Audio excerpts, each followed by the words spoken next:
Welcome to the Single Dad's online podcast, Online Dad, and I am the Online Dad. So it should be no surprise that today's topic is going to discuss, single dads and COVID-19. It's hard enough to follow the new rules of COVID, such as shelter in place, during this difficult time when you're a traditional family, meaning that both parents are living under the same roof. However, when you are a single parent and parenting from two different households, visitation schedules have just become a little more difficult. It's hard enough when you can't see your children on a daily basis, but now with self-isolation, physical distancing, seeing your children may seem impossible. Additionally, navigating the new norms such as the e-learning, the routine changes, like they can't see their friends or play outside like before, not seeing the parent that lives with them on a regular basis, and all the negativity that you read in the papers, watch on TV, all the social media platforms. Also, being an election year, it has now become highly politicized, a lot of negativity. So being a single parent is just a little more harder than it was before. The stress levels are worse. You're dealing with the emotional trauma of the loss of being a single parent, meaning the divorce of your ex-spouse, your spouse has passed away, perhaps they're incarcerated now, they've been deported, they've been deployed. Whatever the reason, that is an emotional trauma that you and your children are having to work through. Now you add the emotional trauma of COVID-19, and you've now got two major traumatic losses that you're trying to navigate with you and your children. And it is very overwhelming. So how does one do it? How do you do it? Right? Well, just like everybody else, one day at a time. Sometimes even self-reliance on your end to try and figure it out may be a little problematic as well because we're dealing with something new. Becoming a single parent is new enough. While we know people out there that are single parents and have lost their spouse for the reasons I told you before, you still haven't experienced it directly yourself, so you may find yourself struggling to help support your children and work through it with yourself as well. So what I've done is thrown some suggestions your way. Now, keep in mind, every family dynamic is a little different. So as I give you these suggestions, try one. Incorporate one into your routine. If you feel you can do multiple ones or ones that you're already doing, great. But don't think this is the end-all and be-all and this is going to make it all work and fix. You may have to tweak it. You might have to adjust it. You might have to completely rework it so it fits within your family dynamic. So here are some suggestions for you to help you work through this difficult time. And keep in mind, this is not going to change anytime soon. Whatever you want to read or believe or see, until there's an effective treatment or a vaccine, this is going to be the new normal going forward. So here's some suggestions. While it may be time to see your children, you just got to remember their safety and your safety are more important than physically seeing your children.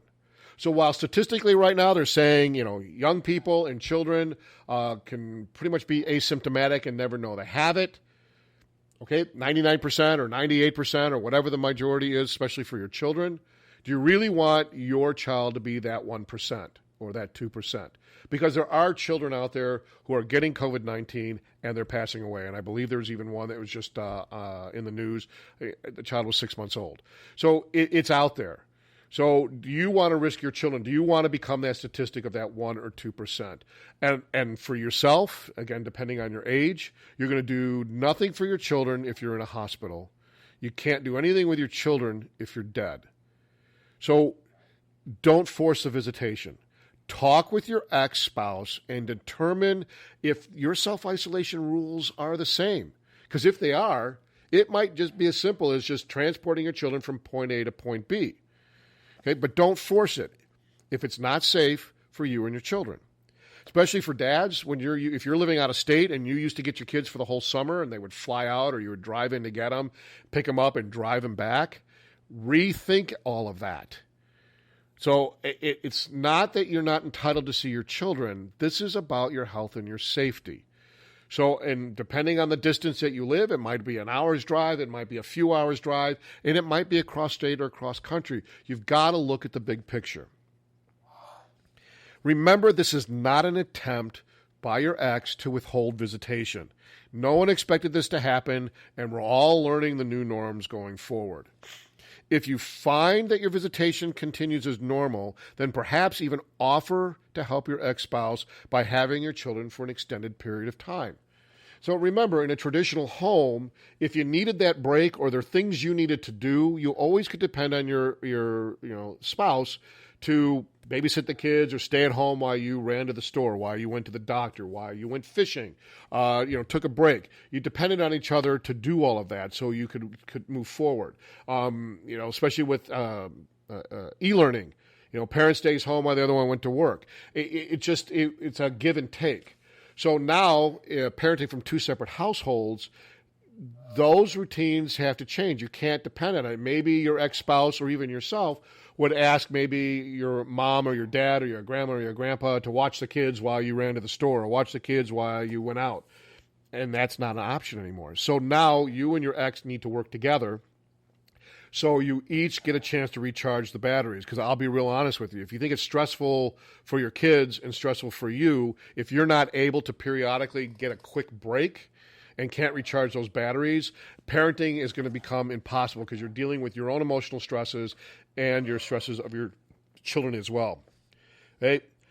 When you're engaging in e-learning, because right now it's a big political hot topic, whether your kids are going back to school or not, just remember, keep the routine and keep the shelter-in-place rules of e-learning consistent. Wherever you had them learning before, the summer, reestablish that again. If you are unable to physically see your children, use those social media platforms such as Zoom, Skype, live streaming features that are on your phone, laptop, tablet, desktop. Set up a schedule so you can video chat with your children. And older children may already have their cell phones, so they may be able to do it with you independently without a routine. But while surprise video chats and surprise calls are great, and I continue to do that, but you want some sustained time to talk with your kids and to see your kids, you might want to consider that. Now, if you have older children that drive or adult children, and whether college age or 18, 19 years old, you need to make sure you establish a set of rules regarding safety. To let your kids come in and out of your house with no rules, they're going to go see their friends, they're going here, they're going there, and you can't tell regardless whether they're wearing masks or not, and you bring them into your home, you are now creating a problem. Okay, I know you want to see your children, and I know you love your children, and you don't want to, and they've gone through a lot in their life, and the last thing you want to do is restrict them. But again, it's for your safety and the safety of your children. And if you have a mom or a dad or a grandma and grandpa that's alive, and it's multi-generational in the house, you're setting the whole household up for failure. So you need to work together to create a set of rules, like them or not, to keep everybody safe. You don't love your children any less, and you're not going to love them less in the future because you physically can't see them. So, next suggestion. If you are seeing them and you can get them for an extended period of time, outstanding. It's a great thing to do. It's fantastic. But you've got to stick to a routine. Now's not the time to forget about rules and boundaries in your household. All your kids need boundaries. They need to respect those boundaries. And because they can't go swimming at the pool like they used to, and because you're not going on the vacation that you planned, or they can see their friends like they used to, you automatically want to make sure that they're always happy and you forgive all those rules. Keep the routine. Hey, homework, e-learning, all that, place that it's always done with. Dining room table, their bedroom, kitchen table, wherever. It's got to be free from distractions. But don't get rid of the routine. Got to keep it. Another suggestion is to have more time with you and your children. Start doing family dinners on a regular basis. No technology to interrupt. Put all the phones in a basket, put them on mute, put them in a basket, put them on the table someplace away from where you can see the lights flashing and everything. I would say shut them off, but that might be an unrealistic thing to say.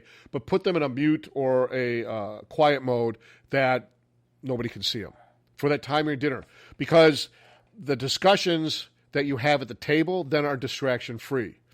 And keep those discussions appropriate. Start with yourself. You'll find that your children will be more inclined to open up if you start with yourself. With the summer here, the dog days of summer rapidly approaching, take time to take walks with your children. and it's a form of exercise. You're getting outside. You can still social distance, but at least it's a change of pace. You're not anchored in the house. Go outside if you got a fire pit outside, or you have a ability to social distance around a table outside, a picnic or whatever. Another great way to get outside, get some fresh air, and get a change of scenery. Make sure that the extra time to have open and age-appropriate discussions. So if one of your children hears something on social media that's really more of an adult subject, or a discussion that there's both sides, you got to make sure keep it age-appropriate. It's not wrong to share your feelings on it, but remember there's two sides to every story. Another suggestion, just because you lost your job due to COVID-19 doesn't automatically suspend your child support payments. All right, this is where having an amiable relationship with your ex is important. Talking on the phone or email without the children present before you lose your job or right after is very important. It's important to communicate because the child support is not for your ex, it's for your children. So if there's rumors that you're going to be laid off or you're going to lose your job, start those conversations early. Remember, you're raising your children together in two separate households. While each state is different, it is important to contact your attorney to determine if the reduction or a temporary suspension of payments can be done. If you get that reduction or suspension, usually the missed payments are simply deferred, and you'll still owe that back support. If you lost your insurance, can your ex cover them? Can you do COBRA or get a basic policy to cover you and your children? Yes, the state may have an aid solution for you. This is frustrating and humiliating. I get it. But remember, again, it's about your children. It's not about you. I understand that you may not have a working relationship with your ex, but just keep in mind you need to do what's in the best interest of your children and your financial stability. Whatever you decide, document and create a paper trail. Even if you do it all correctly, the state, the clerk of the circuit court may not have done their job correctly. Next suggestion. With a shelter in place and limited interaction, it may be time to resurrect things you did as a child with your family, or perhaps your parents did with you as children. Remember, technology was not like it was in the 80s or earlier, and if children did not play outside, they played with toys, colored, wrote letters to loved ones, meals at the table on a regular basis without the television, play board games, or even card games. Okay, next suggestion. Now is the time to teach your children some self-reliance techniques. Teach them some skills they may not have done before, such as learning to cook, do laundry, folding the laundry, ironing, how to check the oil in the car, filling the fluids. Chores are teaching tools for those life skills as well. Excuse me. Another suggestion, it's a great time to have your children go through their clothes or toys, donate what doesn't fit, what they don't wear, what they don't play with it any longer. And then you're helping children in need that don't have anything, and also teaching them about purging and going through their stuff to keep it neat and organized. Lastly, reassure your children this is temporary. The things will return to normal. It's okay to be worried. It's okay to be frightened and even angry at what happened. Remember to tell them that you love them and you are available for them when they need you. You have the time. Use it to improve the relationship with your children. Take care of yourself and support them as you go through this new temporary normal. COVID-19 will redefine how you interact with your children, our families, coworkers, and friends. The silver lining in all of this is a society of learning how to improve communications, reassure those that are close to us, and work together as a family. So as we wrap it up for today, I want to encourage you to go visit my website, www.singledadsonline.org. I'm also on LinkedIn. YouTube is also Online Dad. And feel free to reach out to me with any questions or suggestions you may have. Now, remember, any type of legal advice regarding child support, that all needs to go through your attorney. I'm not an attorney, but myself raised my son as a single dad. My parents divorced when I was 10. I've been a teacher for 16 years. So there's a lot of firsthand experience with what I went through, and I'm willing to share it with you as well. So good luck. Stay safe out there. Remember, you are an awesome dad, and your children do love you unconditionally. So until the next podcast, have a great rest of the day.